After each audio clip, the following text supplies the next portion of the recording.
when we come out the other side of this, they may start asking, why do we need an office exactly? And I think it's then it is, to me, the purpose of the office actually generally becomes that genuine social connection point. In many respects, we didn't use it before. Work becomes a thing you do, not a place you go.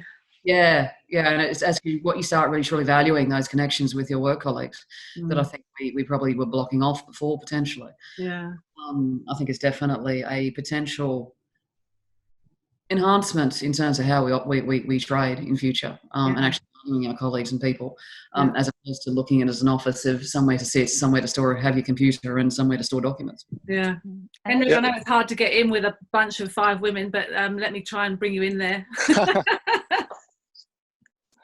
No, that's fine. I think what Sue said was just what I was thinking about. I think humans, we have a tendency sometimes we go, oh, look, it works. And then we overdo it and go, everyone works from home all the time. We don't need an office. And then 2 years down the line, we're going to change our mind and try to sit in the office again. But I think it's a good point that it has shown that you don't need to be in the office as much as you don't have to be there every day and look at each other all the time.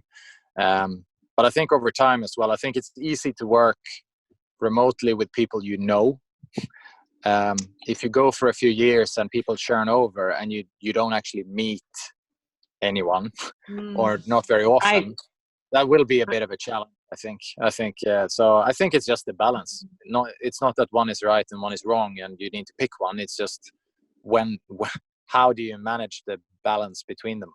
Well, how do you establish the trust? Because I think that's the problem, isn't it? So if you don't know anyone, and your point's great, I hadn't thought about that, but Sarah would be in that place where she's looking for a new job. So you're going to come in as a new CFO and no one knows you or potentially trust you initially. That's exactly what Gemma has been doing for 10 days. It's challenging. I mean, I've been in a process for a role, and I've had 4 interviews over Zoom, and then but the recurring theme that keeps coming back is, look, if you are the successful candidate, we've got to find a way to meet you, because we're just not going to be comfortable if we don't meet you. And I totally get that initial human connection face to face. It's irreparable. You can't replace it.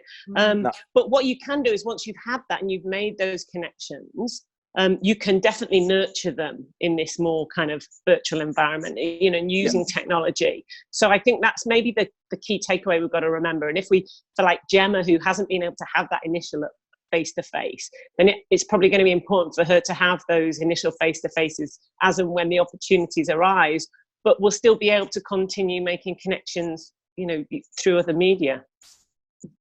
Thankfully, the process, like I'm a little different in the fact that the whole process was still in person in the hiring process. Right. Okay. So Rachel and I met beforehand. I met the CEO a few times. I met the board.